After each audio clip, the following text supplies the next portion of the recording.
The red dust of Ouagadougou swirled like ancestral spirits awakening from slumber as President Ibrahim Traoré stepped onto the marble steps of the Kosiam Palace. The morning sun cast long shadows across the courtyard where baobab trees stood sentinel, their ancient trunks bearing witness to conversations that would reshape the continent. In his crisp military fatigues, the young leader of Burkina Faso carried himself with the quiet authority of one who had learned power's weight before his 30th year. Monsieur le Président, his aide whispered in Moor, their mother tongue flowing like honey over worried lips, the message from Lagos has arrived. Traoré's eyes, dark pools reflecting the wisdom of his mossy forebears, remained fixed on the horizon where the Sahel met the sky.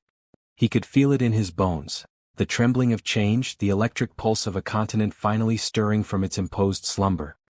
His fingers drummed against his thigh in the rhythm of gem drums that had once called his people to council, to war, to celebration. "Read it," he commanded, his voice carrying the authority of generations who had ruled these lands before the white man's borders carved up their world like meat at a feast. The aide's voice trembled as he unfolded the letter that had traveled from the gleaming towers of Lagos to this seat of revolution in the heart of West Africa. The words were bold, written in the hand of Africa's richest son, Aliko Dangote himself. Brother Ibrahim, the time for half measures is over. The colonizers' children still feast on our resources while our people scrape dust for sustenance. I have 5 billion ready to invest, but not in their puppet governments. I invest in Africa's future, in leaders who dare to say, enough. The refinery in Lagos produces fuel enough to power West Africa, but still they make us beg for scraps from their table. Join me. Let us show them what happens when Africa's lions remember how to roar. Traoré's lips curved into a smile that would have made his warrior ancestors proud. Around him, the palace buzzed with the nervous energy of revolution. Ministers in traditional boubous and modern suits whispered in corners, their voices mixing French, Moor and Diola in the polyglot symphony of modern Burkina Faso. "Summon the Council of Elders," Traoré announced, his voice cutting through the morning air like a ceremonial knife. "And send word to our brothers in Mali and Niger. Today we answer the call that has been echoing in our dreams for 60 years. The council chamber sat beneath the earth, in the traditional style where important matters were discussed away from the spirits of discord that rode the winds above. Clay walls painted in the earth tones of home surrounded a circle of carved wooden stools, each one representing a different province, each one polished smooth by generations of hands that had shaped this nation's destiny. Elder Ouedraogo, his white beard braided with gold thread that caught the lamplight, struck his staff against the floor 3 times the ancient call to order. His voice, weathered like old leather but strong as iron, filled the chamber. "Children of the Mossi, descendants of Princess Yanenga, riders of the wind horses of Ouagadougou," he began in the ritual words, "we gather as our fathers gathered and their fathers before them, to speak truth in the darkness and wisdom in the storm." President Traoré stood, his youth a stark contrast to the ancient wisdom surrounding him, yet his presence commanded respect that transcended age. When he spoke, it was in the measured cadence of one who understood that words, once released, became weapons or shields depending on their wielding. "Elders, the serpent of neo-colonialism coils around our throats still," he said, switching between French and Moor as his passion demanded. "They wave their flags and speak of friendship while their companies drain our gold, our uranium, our cotton, leaving us copper coins and empty promises." Minister Zongo, a woman whose grandmother had fought French occupation with nothing but farm tools and fierce determination, leaned forward. Her eyes blazed with the fire that had never been extinguished in her bloodline. "The white man's children in France still eat our bread," she declared, her voice rising like the call of a martial eagle. "Our uranium lights their cities while our villages sit in darkness. Our cotton clothes their babies while our children wear rags. When will enough be enough?" The chamber erupted in voices, some cautious, others inflamed. Elder Cabaret, bent with age but sharp as his ceremonial spear, tapped for silence. "In my grandfather's time," he said, his voice barely above a whisper yet commanding absolute attention, "when the French came with their guns and their God, we were told to bow or die. Many bowed. Some died. But the ancestors never forgot the taste of freedom. Now this young lion," he gestured toward Traoré, "tells us the time has come to remember that taste. But the question remains, are we ready to pay freedom's price?" Traoré moved to the center of the circle, beneath the carved mask of Naba Abri, the first Mossi emperor. The wooden face stared down with empty sockets that seemed to hold all the wisdom and warning of ages past. "Elders, brothers, sisters," he began, his voice dropping to the intimate tone reserved for sacred truths, Dangote doesn't offer us charity. He offers us partnership. His refineries can power our industries. His investments can build our roads. His networks can carry our goods to markets in Ghana, Senegal, across the continent. But more than that, he offers us the chance to stand together as Africans, not as France's children begging for pocket money. Minister Sawadogo, ever the pragmatist, raised his hand. But Monsieur le Président, the French have promised consequences. Their ambassador spoke of difficulties with our military cooperation, our trade agreements. Traoré's laugh rang through the chamber like the sound of breaking chains. Their ambassador? The one whose grandfather helped rape our land for 60 years? Let him take his threats back to Paris. We are not our grandfathers forced to smile while being robbed. We are the generation that says, no more. Elder Ouedraogo struck his staff again, calling for the formal vote that would bind the nation to its choice. The ancestors watch, the living listen, the unborn wait. How do the people of Burkina Faso choose? One by one the voices rose, for Africa, for unity, for the end of chains, whether iron or gold. But Elder Cabaret's weathered hand rose slowly, drawing all eyes. When he spoke, his words carried the weight of prophecy. Young lion, your heart beats with the rhythm of justice, your eyes burn with the fire of our fathers. But remember, the hyena appears friendly until it shows its teeth. This Dangote, this king of commerce, what guarantees do we have that his chains will be different from France's? Power corrupts, whether it wears a white face or a black one. The chamber fell silent as a tomb. Outside, the wind carried the sound of children playing, their laughter a reminder of what hung in the balance. Traoré knelt before the elder, a gesture that would have shocked foreign diplomats but felt natural in this sacred space. Wise father, your words carry the wisdom of ages. But tell me, what is the greater risk? To try and possibly fail, or to accept slow death as our permanent condition? The old man's eyes, clouded with cataracts but bright with understanding, studied the young president's face. Finally he nodded slowly. Then let us wake the sleeping giant of Africa. But let us do so with eyes wide open and ancestors close at hand. The secure communication room beneath the palace hummed with electronic life as encrypted channels connected Ouagadougou to Lagos, Bamako, and Niamey. On 3 screens, the faces of West Africa's most controversial leaders appeared. Men who had come to power promising liberation and delivered revolution. Colonel Goïta of Mali appeared first, his military bearing unmistakable even through the digital haze. Brother Ibrahim, he said in accented French, the French are already moving. Their forces in Niger are repositioning.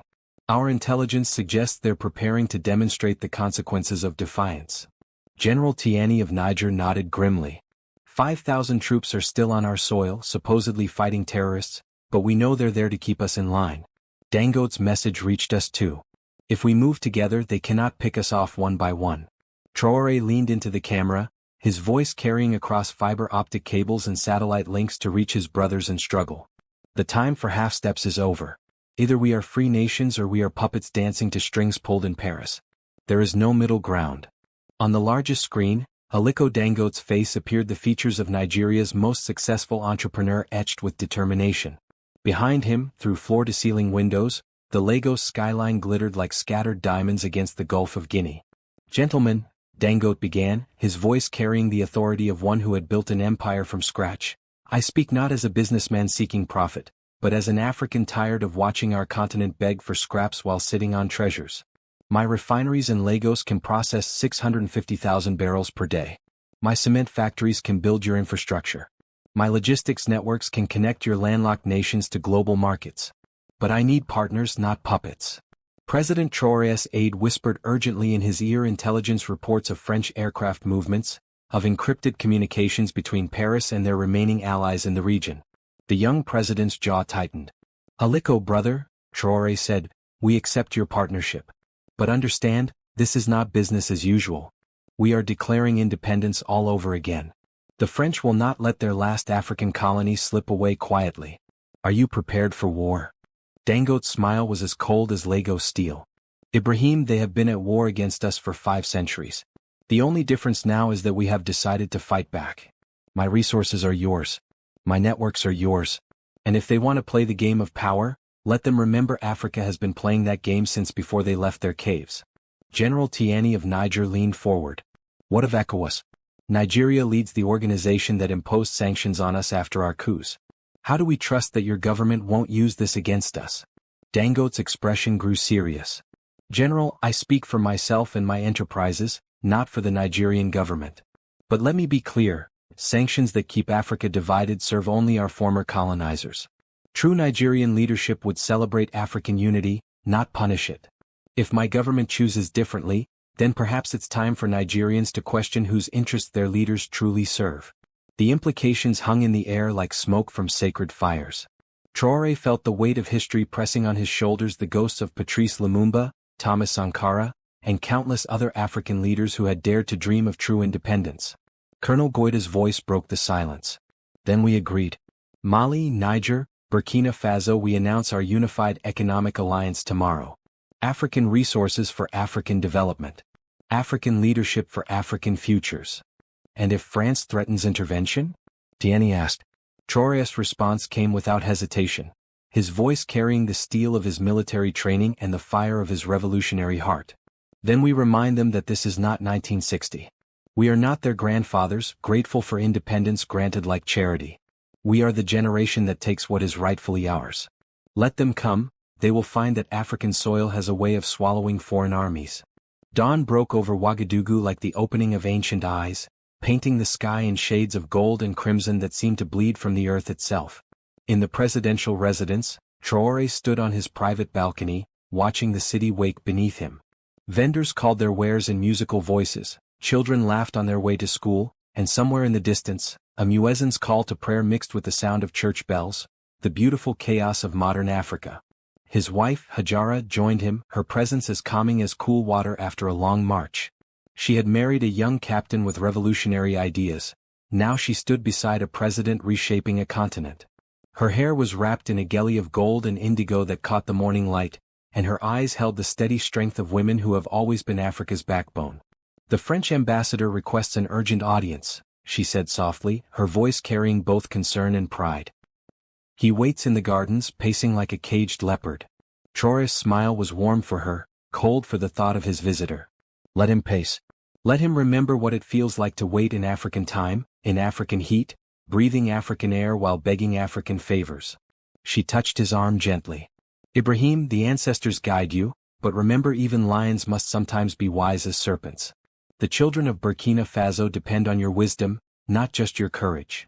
He covered her hand with his, feeling the wedding ring that had once belonged to his grandmother, a small gold band that had survived colonial exploitation, independence celebrations, coups and famines. It was, he thought, like Africa itself, small, precious, and surprisingly resilient. I know in my heart. But some lines cannot be crossed without response. Today we find out if we are truly free or merely permitted to exist.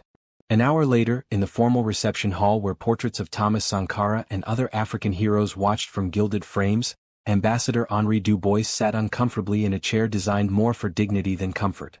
His expensive suit was already showing sweat stains in the African heat, and his pale skin flushed red with either temperature or temperament. When President Traoré entered, flanked by his ministers and advisors, the ambassador rose with visible effort. The choreography of power played out in careful steps. Who stood first, who extended their hand first, who spoke first. Every gesture carried diplomatic weight measured in respect, submission or defiance. Monsieur le Président, Ambassador Dubois began in heavily accented French. I come with grave concerns from Paris regarding your government's recent alignment with destabilizing elements in the region. Traoré sat with deliberate slowness, allowing silence to stretch until it became uncomfortable. When he finally spoke, it was in perfect French, each word precisely enunciated. Monsieur l'Ambassadeur, please clarify what you mean by destabilizing elements. Are you referring to African businessmen investing in African development? African leaders cooperating for African prosperity? Or perhaps you mean African nations making decisions without first seeking permission from Paris? The ambassador's face reddened further. President Traoré, let us speak plainly.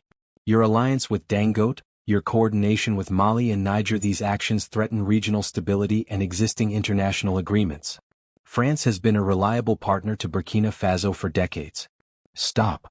Traoré's voice cut through the diplomatic pleasantries like a machete through tall grass. Monsieur l'Ambassadeur, let us indeed speak plainly. France has been a partner the way a farmer is a partner to his cattle, feeding them enough to keep them productive while preparing them for slaughter.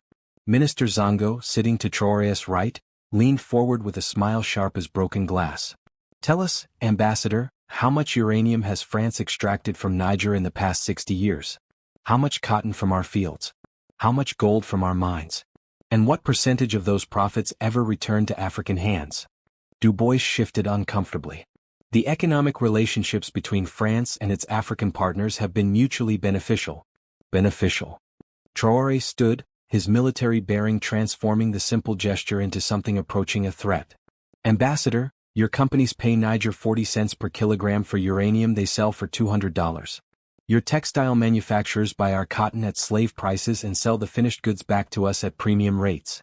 Your banks charge us interest on loans backed by our own resources. Tell me, in this mutual benefit, where exactly is the mutuality?" The room fell silent except for the tick of an antique clock, a relic from colonial days that someone had forgotten to remove. Ambassador Du Bois looked around the room, seeing the faces of African leaders who no longer smiled and nodded at French priorities. "President Traoré," he said finally, his diplomatic mask slipping to reveal something harder underneath, "France values its relationships in the region highly.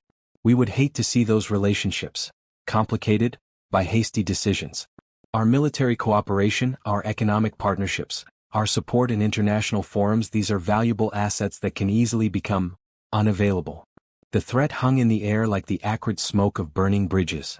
Traoré walked slowly around the table until he stood directly behind the ambassador's chair, a power move that made the Frenchman's shoulders tense visibly. "Ambassador," Traoré said, his voice dropping to barely above a whisper, "let me tell you a story. My great-grandfather was a mossy warrior who fought the French occupation with spears against rifles. He lost.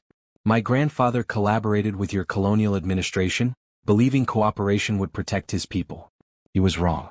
My father served in your army, fighting your wars in Indochina and Algeria, believing service would earn equality. He died disappointed. I am the fourth generation of my family to deal with France, and I have learned something they never understood." He leaned down until his mouth was near the ambassador's ear, his voice carrying the quiet menace of prophecy. "We are not afraid of you anymore." Ambassador Du Bois stood abruptly, his chair scraping against the marble floor with a sound like fingernails on stone. "President Traoré, I hope you understand the gravity of your choices. History will judge whether you led your people to prosperity or catastrophe." Traoré's smile was radiant as sunrise over the Sahel. "Ambassador, history will record that on this day, Burkina Faso remembered it was never yours to lose." By evening, encrypted communications buzzed between African capitals like urgent prayers carried on digital wings. In Lagos, Aliko Dangote stood in his private office overlooking the lagoon where Portuguese slave ships had once anchored, studying reports that would reshape continental economics.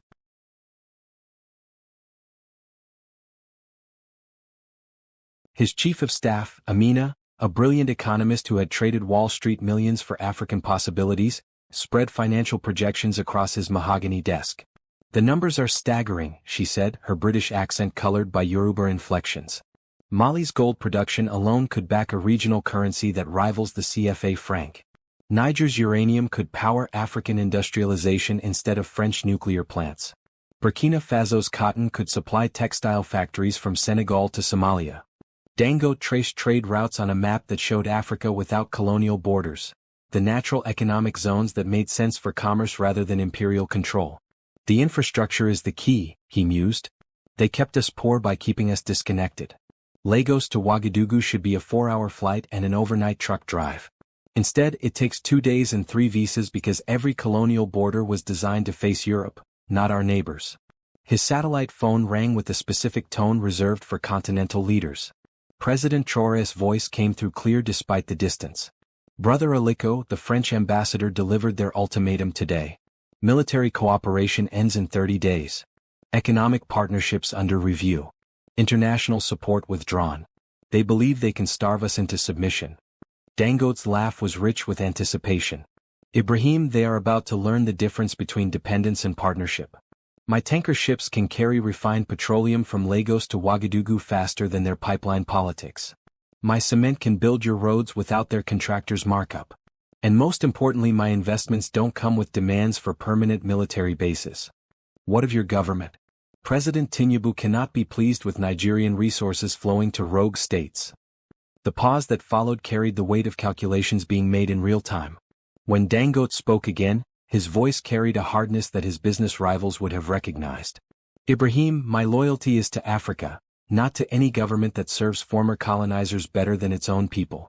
If Nigerian leadership chooses France over fellow Africans, then perhaps Nigerians need leadership that remembers where their true interests lie. The implications rippled outward like stones dropped in still water. In Abuja, President Tinubu's government faced the impossible choice between ECOWAS unity and Western pressure. In Paris, emergency sessions weighed military options against economic realities. In Washington and London, advisors calculated the cost of African independence on global resource markets. But in a modest house in Ouagadougou's Pat Dioy district, an old woman named Aisha listened to the radio with tears in her eyes. Her grandson sat beside her, translating the French news reports into more so she could understand the full magnitude of what was happening. "Grandmother," young Musa asked, "why are you crying? Are you afraid?" The old woman's weathered hands, marked by decades of farming and weaving, touched the boy's face with infinite tenderness. "Child of my heart," she whispered in their mother tongue, "these are not tears of fear. These are tears of joy.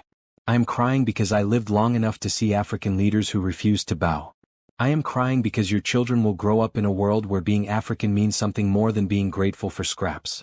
She pulled him close, her voice taking on the rhythmic cadence of traditional storytelling. "Let me tell you about your great-great-grandfather, the one who fought the white soldiers with nothing but courage and righteousness. They say he died defeated, but look, his blood flows in your veins, and his dreams live in President Traoré's heart. The ancestors are smiling tonight, little one. The ancestors are smiling." 3 days later, the world watched as 3 African flags rose simultaneously over government buildings in Ouagadougou, Bamako, and Niamey. The ceremony was broadcast live across the continent, carried by satellite networks that reached from Cairo to Cape Town, from Dakar to Dar es Salaam. President Traoré stood at the podium, his voice carrying across the packed stadium where 50,000 Burkinabe had gathered to witness history. Behind him, a massive screen showed similar crowds in Mali and Niger, their cheers creating a roar that seemed to shake the earth itself. "Children of Africa," he began, his words simultaneously translated into dozens of languages, "today we declare that the age of apologizing for our existence is over. Today we announce that African resources will serve African development. Today we proclaim that unity is not a dream, it is our destiny." The crowd's response was thunderous, but Traoré raised his hand for silence. When he spoke again, his voice carried the solemnity of sacred oaths. "We do not declare war on any nation. We declare independence from systems designed to keep us weak. We do not seek isolation. We seek partnership with all who respect our dignity. We do not reject international cooperation. We reject international exploitation." On screens throughout the stadium, Aliko Dangote appeared from Lagos, flanked by the CEOs of Africa's largest companies. His voice joined Traoré's in a declaration that would reshape global economics. The African Continental Free Trade Area becomes reality today, not as a paper agreement but as living commerce. African banks will finance African development. African companies will employ African workers. African leaders will answer to African voters, not foreign shareholders. But it was Traoré's closing words that would be remembered, carved into monuments and whispered as prayers across the continent. "To our friends around the world we extend our hand in partnership. To our former colonizers, we say your time as our masters is over, but your future as our equals awaits. To our fellow Africans everywhere, we say the dawn you have awaited for 5 centuries is breaking at last." As the ceremony concluded, encrypted channels carried urgent reports to intelligence agencies worldwide. In the Élysée Palace, President Macron faced the reality of France's shrinking influence. In Beijing, analysts calculated the implications of an economically unified Africa. In Washington, National Security Council members debated whether to support democracy or stability, the eternal American dilemma in a changing world. But perhaps the most significant moment went unnoticed by global media. In a small village outside Ouagadougou, an old chief named Naba Tigre performed a ceremony that hadn't been conducted in over a century. As sacred drums echoed across the Sahel, he ritually cleansed the land of foreign spirits, calling on the ancestors to bless their descendants' bold journey into an uncertain but finally self-determined future. The drumbeats carried on the wind, reaching the palace where President Traoré stood alone on his balcony, feeling the weight of history and the lightness of possibility in equal measure. Tomorrow would bring challenges that would test every decision made today. But tonight, for the first time in his life, Ibrahim Traoré breathed the air of a truly free nation. In the distance, thunder rolled across the horizon, either the storm clouds of brewing conflict or the sound of African voices finally speaking as one. Only time would tell which prophecy the thunder carried, but either way the continent would never be the same. The revolution had begun not with bullets but with balance sheets, not with warfare but with solidarity. And in boardrooms from Lagos to London, from Paris to Pretoria, powerful men and women realized that the game they had controlled for centuries had suddenly, irreversibly, changed hands. Africa was awake, and the world was about to discover what that awakening meant for everyone.